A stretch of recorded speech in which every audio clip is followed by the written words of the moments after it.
ফিদা হয়ে গেছি। এই ফুলগুলো দেখে আমার এত ভালো লাগছে। ভাপা পিঠা, চিতই পিঠা, বসেছি। পেটে জায়গা না থাকলেও থেমে থেমে খাবে। তারপর গরু যেরকম ঘাস চাবায়, আজকে আমি ক্যাবেজগুলো এইভাবে চাবাবো। 7:30 অথবা 8টার দিকে খাবারটা সেরে ফেলতে। এমনিতেও কিন্তু আমরা ডিনারে খুবই হালকা পাতলা। হ্যালো এভরিওয়ান, আসসালামু আলাইকুম। কেমন আছেন আপনারা সবাই? আশা করছি সবাই খুব ভালো আছেন এবং সুস্থ আছেন। এই যে দেখেন আমি কোথায় চলে যাচ্ছি। প্রচণ্ড বাতাসের মাঝ দিয়ে আমাদের রিক্সাটা কোথায় যাচ্ছে জানেন?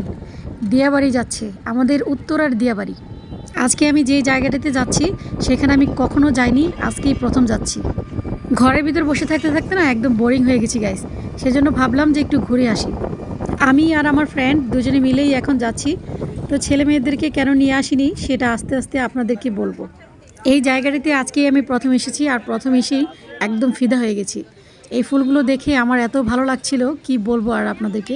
আমি মনে হচ্ছে যেন ভাষাই হারিয়ে ফেলেছি। ফাল্গুন ফাল্গুন লাগছিল আমার কাছে। গাঁদা ফুল আর গোলাপ দিয়ে সাজানো এই গ্রাউন্ডটা ভীষণ সুন্দর লাগছিল দেখতে, তাই 100 টাকা করে আমি একটা নিয়ে নিলাম। কেমন লাগছে আমাকে দেখতে আমি জানি, আপনারা সবাই বলবেন যে খুব সুন্দর লাগছে। থ্যাংক ইউ সো মাচ সুন্দর বলার জন্য। ছেলে মেয়েদেরকে অনেক রিকোয়েস্ট করেছিলাম আসার জন্য, কিন্তু ওদের নাকি ঘোরাঘুরি করার কোনো মন মানসিকতা নেই, যার কারণে ওদেরকে রেখে আসতে হয়েছে। আর এখন তো ওরা বড় হয়ে গেছে, বন্ধুবান্ধবদের সাথে ঘুরতে ওদের বেশি ভালো লাগবে এখন। এই জায়গাটা দেখেন একবার, এত সুন্দর। আমার পিছনে যে নৌকাগুলো দেখতে পাচ্ছেন এগুলো হচ্ছে পা দিয়ে চালানো নৌকা। 30 মিনিটে 200 টাকা করে নেবে, কিন্তু আমি তো একেবারেই সাঁতার জানি না। আর সবচেয়ে বড় কথা হচ্ছে আমরা দুজনেই কিন্তু মেয়ে মানুষ, আমাদের কারোরই কিন্তু এই নৌকা চালানোর অভিজ্ঞতা তেমন একটা নেই। তারপর দেখা যাবে যে নৌকা ভাড়া করে নিয়ে আমরা চালাতে চালাতে কোথায় চলে গেলাম, আবার ফিরে আসতে আসতে দেখা যাবে 30 মিনিটের জায়গায় কয়েক ঘন্টা পার হয়ে গেছে। বুঝেন এবার কত টাকা বিল আসতে পারে। তখন লোটা কম্বল নিয়ে রাস্তায় বসে থাকা ছাড়া আর কোনো উপায় থাকবে না।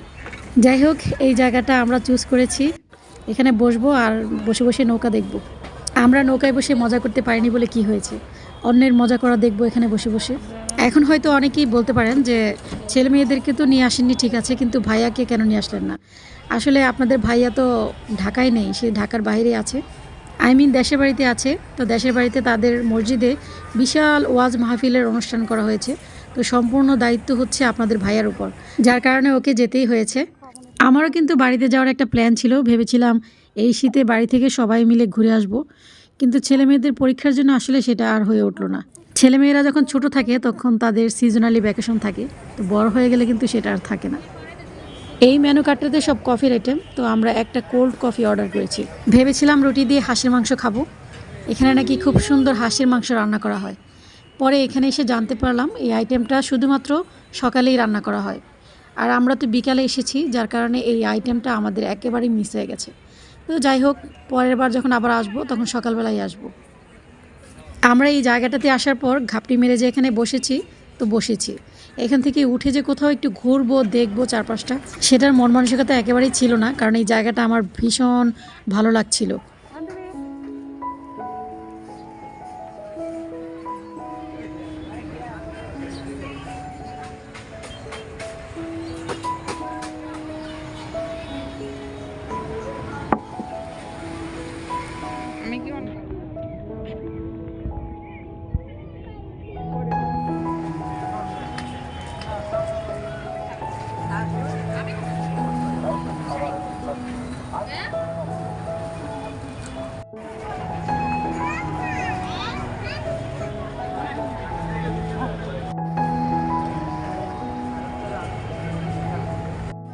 সন্ধ্যা হয়ে যাচ্ছে, এখন বাসায় যাওয়ার পালা, একটু পরে ঝুপ করে আধার নেমে আসবে। তো এখন আমরা চলে যাচ্ছি। অনেক ঘোরাঘুরি করেছি, অনেক এনজয় করেছি, খুব ভালো লেগেছে। এই যে দেখেন এখানে ঘোড়াও আছে, ছোট ছোট ছেলে মেয়েদের খেলার জন্য কিন্তু চরকি টরকিও আছে। ওই পাশটাতে আমাদের যাওয়া হয়নি, যেহেতু আমাদের ছোট বাচ্চা নেই সাথে। আর এদিকে দেখেন শীতের পিঠা বানানো হচ্ছে, ভাপা পিঠা, চিতই পিঠা। আর এই সেটাতে বড় ছেলেদের জন্য বক্সারের ব্যবস্থাও আছে। তো এই যে এইভাবে মেরে তারপর একটা শক্তি পরীক্ষা করে আর কি। আর এই যে দেখেন প্রিয়তমার খোপায় গোজার জন্য কত ফুল যে এখানে বিক্রি করা হচ্ছে, মানে হরেক রকমের গোলাপ বিক্রি করছে। যাই হোক, আজকের দিনটা ছিল আমার কাছে অন্যরকম একটা সুন্দর দিন। মাগরিবের আজান পড়ে গেছে, এখন আমরা বাড়ি চলে যাচ্ছি। ফাঁকা রাস্তায় এরকম রিকশায় চড়ে পুরো ঢাকা শহরটা যদি ঘুরতে পারতাম তাহলে হয়তো আমার মনে একটু শান্তি পেতাম।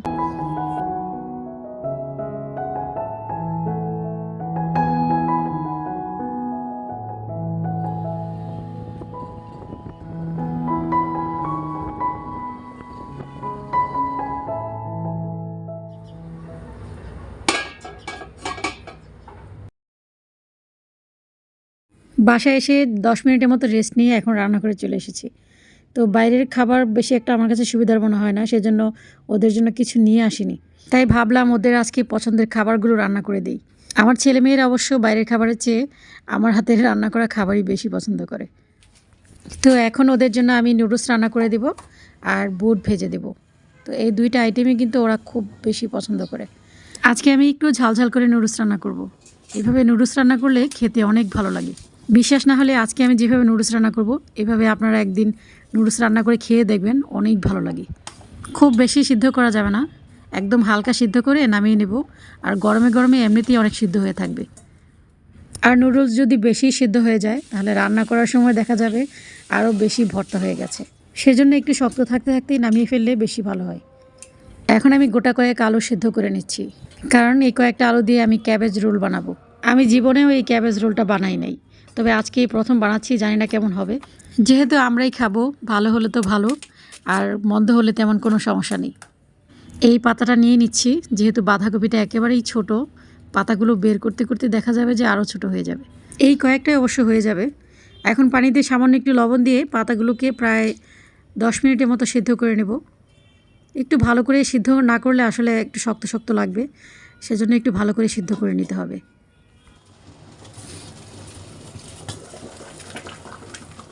পাতাগুলো আমার সিদ্ধ করা হয়ে গেছে, এখন সবগুলো নামিয়ে নেব। এইভাবে সিদ্ধ করে নিলে পাতাগুলো যেমন সিদ্ধ হবে, আবার যদি পোকামাকড় থেকে থাকে সেগুলোও মরে একদম ভূত হয়ে থাকবে। তো পাতাগুলো আমার হয়ে গেছে সিদ্ধ করা। সবার প্রথমে আমি নুডলসটা রান্না করে নেব। আর এখানে দেখেন আমি কি কি কেটে নিয়েছি। বাঁধাকপিগুলো আমি কিউব সাইজ করে কেটে নিয়েছি, আলু নিয়েছি ফুলকপি, কাঁচামরিচ, এখানে রসুন, অবশ্যই রসুন লাগবে স্পাইসি করার জন্য, পেঁয়াজ আর টমেটো। আর এখানে দেখেন গোলমরিচের গুঁড়ো আর চিলি ফ্লেক্স, এটা আমি নিজেই বানিয়েছি। প্রথমে একটু চিলি ফ্লেক্স দিয়ে দিচ্ছি, তারপর দিয়ে দিচ্ছি গোলমরিচের গুঁড়ো আর সামান্য রসুন।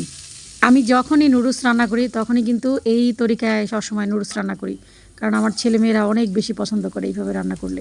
এখন আমি আলু আর ফুলকপিগুলোকে একটু লাল লাল করে ভেজে নেব। অনেকেই আছে নুডলসের জন্য আলু সিদ্ধ করে নেয়, তবে আমার কাছে মনে হয় আলু যদি একটু ফ্রাই করে রান্না করা হয় তাহলে অনেক ভালো লাগে। এখন আমি কয়েকটা টমেটো দিয়ে দিচ্ছি যাতে আলু আর ফুলকপিগুলো একটু নরম হয়। এখন আমি ঢেকে দেব কিছুক্ষণের জন্য। টমেটোতে থাকা যে রস, এই রসে কিন্তু আলু আর ফুলকপিগুলো খুব ভালোভাবে সিদ্ধ হয়ে গেছে। এখন দিয়ে দিচ্ছি পেঁয়াজ কুচি, দিয়ে দিচ্ছি মরিচ কুচি, আর এখন বাঁধাকপিগুলোও দিয়ে দিচ্ছি। যেহেতু আলু আর ফুলকপিগুলো আমার একদম ভাজা ভাজা হয়ে গেছে, সেজন্য বাকি উপকরণগুলো আমি দিয়ে দিলাম। সবজিগুলো ফাঁকা করে মাঝখানে ডিমটা দিয়ে ডিমটাকে আমি একটু রান্না করে নিব। এখানে দিয়ে দিচ্ছি গোলমরিচের গুঁড়ো, চিলি ফ্লেক্স আর সামান্য একটু লবণ দিয়ে এখন ডিমটাকে আমি ফেটে নেব। তবে ডিমটা কাঁচা অবস্থাতেই কোনোভাবে সবজির সাথে মিক্স করা যাবে না, তাহলে ডিমগুলো সবজির সাথে মিশে সবজির গায়ে গায়ে লেগে থাকবে, সেটা দেখতে একেবারেই ভালো লাগবে না, আবার খাওয়ার মধ্যেও তেমন একটা স্বাদ খুঁজে পাওয়া যাবে না। রান্না করাটাও কিন্তু একটা আর্ট। আপনার ইচ্ছে মতো যদি রান্না করেন তাহলে সেটার স্বাদ খুব একটা ভালো নাও হতে পারে। সব কিছুরই একটা নিয়ম আছে, সৌন্দর্য আছে। নুডলসটা যদিও আমি লবণ দিয়ে সিদ্ধ করেছিলাম, তারপর আবার পানি দিয়ে ধুয়ে সেই লবণটা আবার বিদায় করে দিয়েছি, সেজন্য নুডলসের উপরে আমি অল্প একটু লবণ ছিটিয়ে দিলাম আর ম্যাগি মশলাও ছিটিয়ে দিলাম। এখন ধনেপাতা কয়েকটা দিয়ে দিচ্ছি। অনেকেই আছেন নুডলস ভেঙে ভেঙে রান্না করেন, তবে আমি সবসময় আস্ত নুডলস রান্না করি।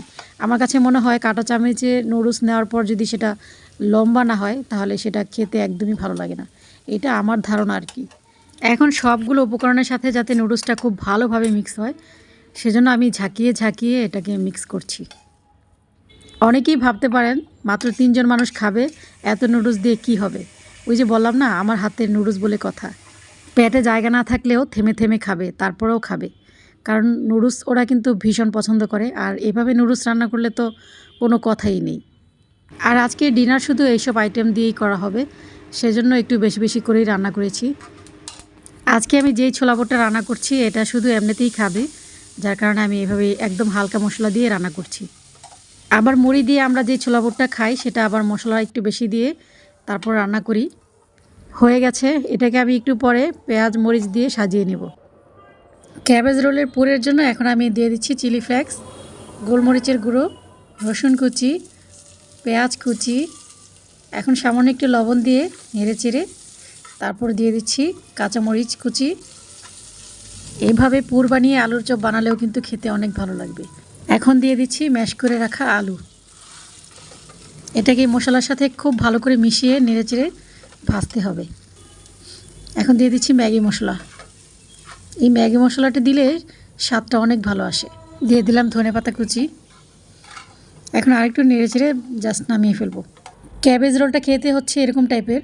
আলুর সাথে আমরা যেরকম সালাদ খাই, মানে আলুর সাথে সালাদ খেতে আমাদের যেমন লাগবে ঠিক তেমনই লাগবে আর কি।